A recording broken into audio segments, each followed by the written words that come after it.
Whoa! It's Wulzy? Merchandise? Isn't that just fire? We have this little beanie on limited edition too. Link in the description. Welcome back to the Wulzy Choose Block series. Thank you so much for the positive feedback on the first episode. I got a bunch more planned, I think. Hopefully I've been brainstorming in between episodes, so I think I know how I'm going to continue this. The transition I was quite concerned about, but I realized if I just look at all the groups here, we've got from 3 to 22. I can probably just set up movements for them to move individually one by one up and to the left. We can probably just copy paste and increase the group number. Excuse me, I'm still kind of ill, so my voice is a bit raspy, but if you're wondering why there's not been many videos, that's why. Plus school, 21 and 22. We should probably make these a bit more frequent too. By setting the left trigger to group parent, all of the rotations are centered around this point, so I can move them all much quicker. And probably make this process longer with the maximum easing. That's alright, but we could actually move it down so the middle is actually brought onto the screen. That kind of looks cool. Let me see what it looks like in normal mode with the full boundaries and stuff. The camera's in the wrong place here. That's the only thing with testing cube gameplay. You gotta make sure you have it at the camera angle that you would see it in normal mode. Here we go. It's all right, I guess. We could probably move it less on the X as well. Small things really make a difference here, so it's kind of important that we get this correct. No, the easing's just wrong. So maybe more delay between each trigger. Remember to leave a like and subscribe if you're enjoying this series so far. That is probably the best it's gonna get, I'm not gonna lie. Something I like to do here is go into death projection and just see if there's any part of the orb that I can hit where I would die to the side of the block. And it seems, yep, right there. If I hit the orb super late, there's a single frame that I can die to hitting the edge of the block, which is really annoying. But by looking at the blue box, I can tell that I'll probably just need to move the block ever so slightly upwards like that. Shout out to Absolute for making Mega Hack and providing this amazing feature. It's so good. Yeah, okay. This is perfect now. I'm gonna go out on a whim here and use a lot of fake blue orbs, because what I'm thinking is, I was never not allowed orbs for decoration, right? Okay. I need to get myself started on a background for this part, and I'm gonna be using hands. Woo! Thanks for choosing hands, guys. You're really cool. Yes, I'm so excited to be using hands. I need hella color channels. I don't want to use 3 to 8 because those are on my main page. I'm gonna be starting off with 11. I'm gonna start off with number 1 here, and I'm gonna scale this hand down to like 0.6 and copy paste. Go 1 to the right and 2 up, and we're gonna get another color channel here, and I'll explain why right now. This color channel is going to be like minus 0.1, I think. Yeah, and it can be a little bit bigger by 0.12. The reason I'm not just using HSV for these brightness changes per layer here is because I want to be changing the hue on these hands. So say I have 2 here.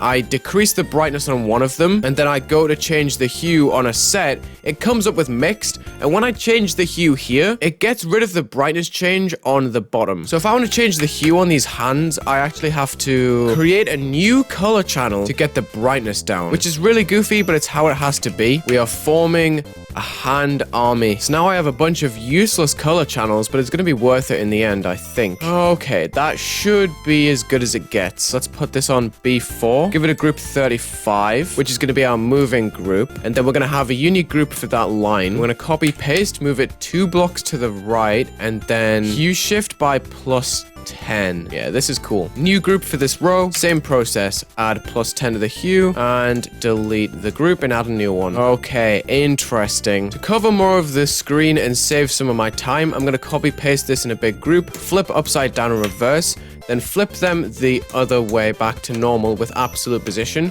which is the same as selecting every single one and just flipping them individually, and then I'll just move them to that spot so it covers it. Nice. Oh boy, we have ourselves something interesting here. We're gonna lock 35 to the screen at this point for however many seconds. It really doesn't matter. We're gonna add alpha triggers at the beginning to set 36 to 42 as invisible. We can also add triggers to move them down. We're gonna say by 20 each. In fact, we could just add that move trigger to 35, the entire moving group. Interesting. Then 36 is going to fade on in like 0.8 seconds. We're going to go to the end of the duration line, which you can turn on in the extra settings here. This little gray line. A lot of people didn't know this. In that time, we're going to rotate 36 360 degrees. So 1.6 seconds. Ease in out. In fact, we should set all of the hands here to be facing the other way, like so. So it starts off upside down. It's flipping the other way. So it fades in and it rotates. Interesting. What we should do is set this to a 0.8 rotation and make it 180 degrees like this. And then we can set another rotation minus 180 degrees. So it has two set rotations like that. It's also going to be moving up 50 on the y-axis in 0.8 seconds like the rest until it moves down. I've decided that the positive 180 on both rotations is better for this. Yeah, that's so much better. So then we just need to copy all of this for each group, which is going to be weird. But we'll flesh out the 36s first because we're kind of cool like that. Is one rotation better? I don't even know. See, another thing is we can probably set up another movement that's slightly longer that goes a little bit earlier and ends at the same time. I couldn't get this as smooth as I wanted, so I had to play around with a bunch of different easings and move times so it flowed very nicely in and out with the rotation.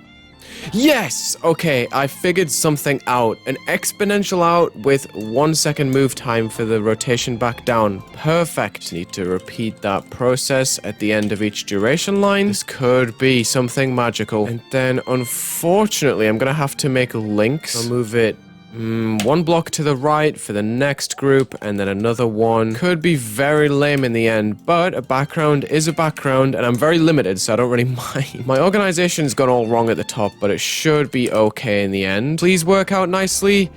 It's a weird ripple, I gotta say. I don't know if I like that. It's not terrible. Like, it could be way worse. Can I get away with something weird here? I mean, I can't make them look like stars. That looks beautiful. That looks absolutely beautiful. I don't want the level to lag. I'm rotating so many objects here, but look, this is what we could be having.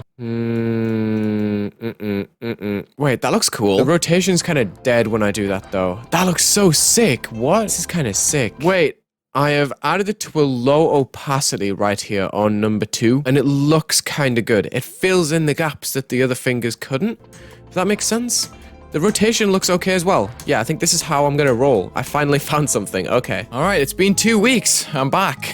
I kind of structured this and it looks pretty bad, so I'm gonna have to cover all of this up. But pretty hyped to finally design this after all this time. I've been so busy, dude. I wish I had more time to make videos these days because I've got a bunch of ideas that I want to do. If I can just make like a hand base like this and then add some blending details on top. I was gonna channel my inner Sapunge here. Gonna pull designs out of nowhere. We can have low opacity versions of these hands as well. I mean, that does the trick. This is kind of working, low-key. See, look, it makes a cool looking outline that I can extend really far up and down like this. Sometimes you just gotta trust the design. I mean, it actually looks decent, I can't lie. If I add some pulsing effects and stuff to this, I'm sure I can pull this off. We just need cool looking shapes for edges and then we'll be good. Oh, it should be scaled down though, so you can tell the difference between the big blocks and the little pillars.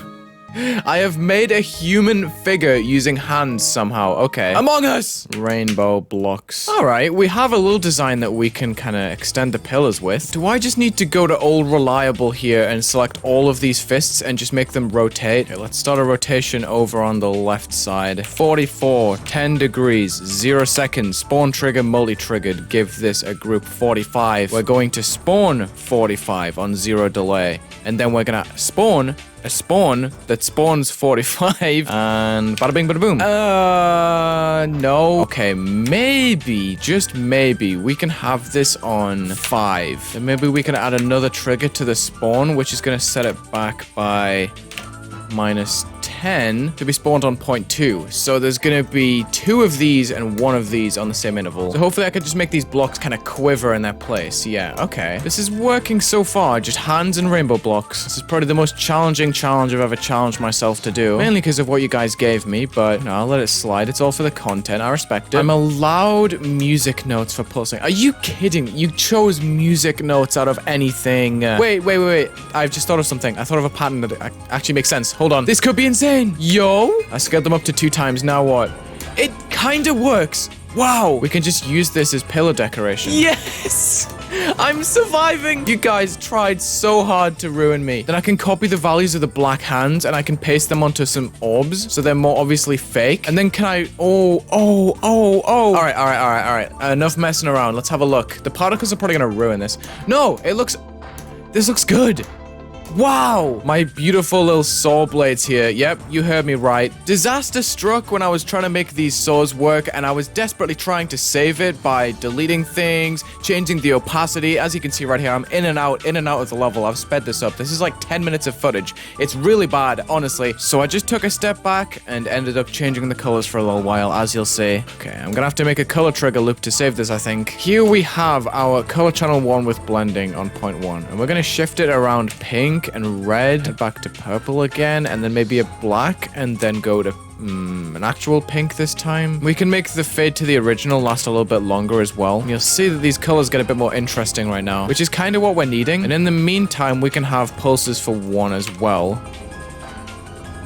Orange might make more sense. It could be a lot shorter because I don't want it to disrupt the whole pattern as well. There we go. Just every now and again, it doesn't have to be consistent. I can just space it out. This is just peak Wulzy, not planning anything. Because the song's kind of like da-da-da-da-da-da-da, so it makes sense for it to be flickering different colors like this. We can do some overlays. Why have I never thought about this? I'll spare you my incompetence in the original recording and just explain it like this. I basically just set out 2 very large rainbow blocks with opposing angles to create a cool pattern above the screen that was low opacity and just color filtered the whole thing. And we can do the Wulzy special, where we raise this color, 49 I think we made it, to like 50%, and then quickly fade it back down. Okay, this is better. We now have a rainbow twinge. This is sick. This works super nicely. Okay, awesome. Very glad I got that working. Now, the orbs have got to go, and the saws, they just suck. I really thought I did something with these saws, but I just did not whatsoever, so they can go too. Oh, I'm just looking at the blocks that I could be allowed. Wait.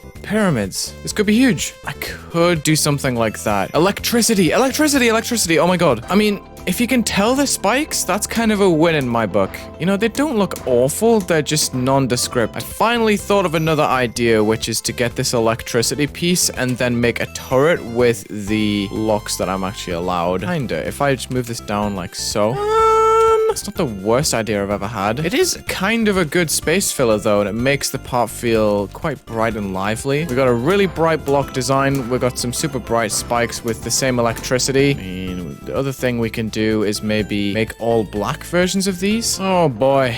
This is looking very questionable to say the least. I can't lie. There's some very strange details in this. I'm kind of getting there. I gotta admit. I think I'm doing alright right now. Might as well continue with the electric blocks since I'm doing alright with them right now. Wait. If I put this on the low opacity and I rotate this a bit, I was thinking of orbs, but I ended up with a portal design. Does it look nice? Probably not, but it could work. Wait, it does! It looks good! Alright, this is Wulzy Choose Block episode number 2, the final result. This is the part we made in the last episode. Go and check it out if you haven't already. This probably clears the part I've just made today effect-wise and just details. How I made the bushes work with the rainbows, I'll have no idea. And we have this weirdly transitioning background that needs changed, but I kind of dig the block design this time, you know?